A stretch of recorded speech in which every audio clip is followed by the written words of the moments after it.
संख्याओं की इस दुनिया में एक रहस्यमयी संख्या मौजूद है जिसके बिना हमारा संख्यात्मक ब्रह्मांड नष्ट हो जाता है, जिसकी अनुपस्थिति फिजिक्स, केमिस्ट्री और मैथ्स के अलावा अन्य सब्जेक्ट को भी प्रभावित करती है। जी हाँ, मैं बात कर रहा हूँ जीरो के बारे में, जिसका कैलकुलेटिव वर्ड में बहुत ज्यादा महत्व है। पर क्या आपने कभी सोचा कि अगर शून्य का अस्तित्व ना हो तो क्या होगा? इस महत्वहीन दिखने वाले नंबर की संख्यात्मक दुनिया में बहुत ज्यादा महत्व है, जिसकी अनुपस्थिति हमारे गणित और वैज्ञानिक क्षेत्र को अस्त व्यस्त कर देगी। गणित के क्षेत्र में कई आविष्कार हुए हैं, लेकिन शून्य का आविष्कार गणित का सबसे बड़ा आविष्कार माना जाता है। हे गाइस, मैं हूं प्रशांत देवांगन एंड अगेन आप सभी का आज की इस वीडियो में स्वागत करता हूं। और आज की इस वीडियो में हम जानने वाले हैं जीरो की हिस्ट्री के बारे में कि इसका आविष्कार किसने और कब किया था। साथ ही इस वीडियो के एंड तक हम ये भी जानेंगे कि अगर जीरो का अस्तित्व नहीं होगा तो क्या होगा। सो गाइस, ये वीडियो बहुत ज्यादा इन्फॉर्मेटिव होने वाली है एंड लिटरली इस वीडियो के एंड तक आपको बहुत ज्यादा इन्फॉर्मेशन मिलने वाली है। सो इस वीडियो को एंड तक देखना एंड एक भी टॉपिक मिस मत करना। सो चलिए वीडियो को स्टार्ट करते हैं।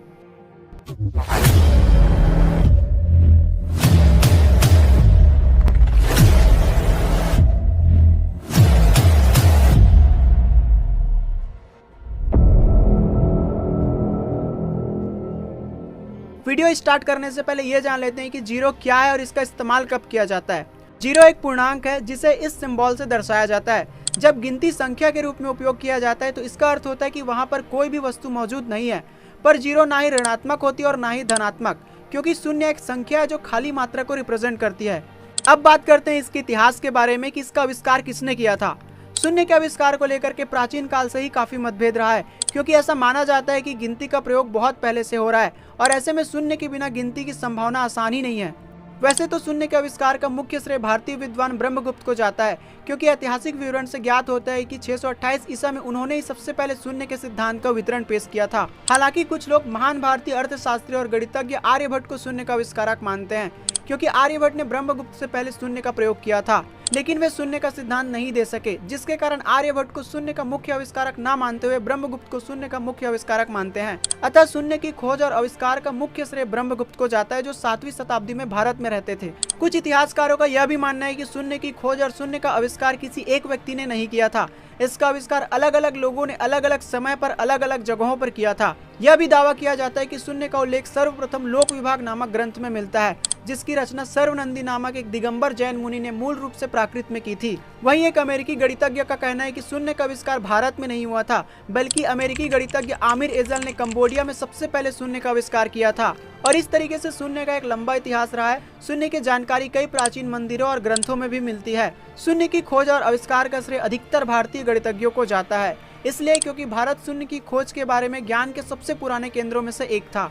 हम शून्य को दो नाम से ही जानते हैं, एक हिंदी में शून्य और अंग्रेजी में जीरो। लेकिन आपको जानकर हैरानी होगी कि जब भारत और भारत के बाहर जीरो की यात्रा और इतिहास को देखते हैं तो हमें जीरो के कई नाम पता चलते हैं।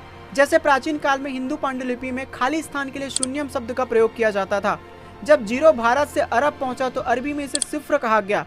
इसके बाद इस शून्य को उर्दू में सिफर कहा जाने लगा, जिसका मतलब होता है कुछ भी नहीं। मिस्र के राजदूत डायोनिशियस ने नल्ला शब्द के रूप में शून्य का प्रयोग किया। वहीं 11वीं सदी में अब्राहम इब्न एजरा ने अपनी किताबों में शून्य को गलगल शब्द के तौर पर इस्तेमाल किया था। इस तरीके से जीरो के लिए प्रयोग किए गए इतने सभी नामों के बाद इसका अंग्रेजी नाम जीरो रखा गया, जो वर्तमान में उपयोग किया जा रहा है। जीरो शब्द सबसे पहले वेनेटियन में प्रयोग किया गया था और आज तक हम इसे अंग्रेजी में जीरो के रूप में उपयोग करते हैं। अब बात करते हैं कि अगर जीरो का अस्तित्व नहीं होता तो क्या होता। ऐसे तो इसका आंसर काफी लंबा हो सकता है, बट शॉर्ट में इतना कहा जा सकता है कि जीरो एक ऐसा शब्द है जिसका मतलब तो शून्य होता है, लेकिन किसी संख्या के आगे या पीछे लगाकर उसके महत्व को घटाया या बढ़ाया जा सकता है। सबसे पहले बात करें मैथमेटिक्स को लेकर, तो जीरो मैथ्स में एक फंडामेंटल नंबर है जो numerical system, equation and calculation के आधार के रूप में कार्य करती है। शून्य के बिना संपूर्ण संख्यात्मक प्रणाली में काफी बदलाव आ जाएगा, क्योंकि कई गणितीय संक्रियाएं जैसे जोड़, घटाव, गुणा और भाग जीरो के कॉन्सेप्ट पर ही निर्भर करती है। वहीं बात करें साइंस एंड फिजिक्स के फील्ड में,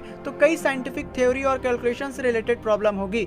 जीरो को अक्सर टेम्परेचर स्केल्स जैसे सेल्सियस और केल्विन के लिए एक रेफरेंस पॉइंट के रूप में उपयोग किया जाता है, जो टेम्परेचर की अनुपस्थिति को दर्शाता है। और यह भौतिक समीकरणों में भी महत्वपूर्ण है, जैसे वेग, त्वरण, बल और संतुलन की गणना में। एंड अगर बात करें कंप्यूटर साइंस एंड टेक्नोलॉजी के बारे में, तो बाइनरी कोड कंप्यूटर प्रोग्रामिंग की नींव है, जो डाटा एंड डेटा इंस्ट्रक्शन को रिप्रेजेंट करने के लिए शून्य पर निर्भर करता है। शून्य के बिना बाइनरी सिस्टम टोटली डिस्टर्ब हो जाएगा, जिससे कंप्यूटर आर्किटेक्चर और प्रोग्रामिंग लैंग्वेज इफेक्ट होगी। इसके लिए कंप्यूटर द्वारा इंफॉर्मेशन को प्रोसेस एंड स्टोर करने के तरीके में महत्वपूर्ण बदलाव लाने की आवश्यकता होगी।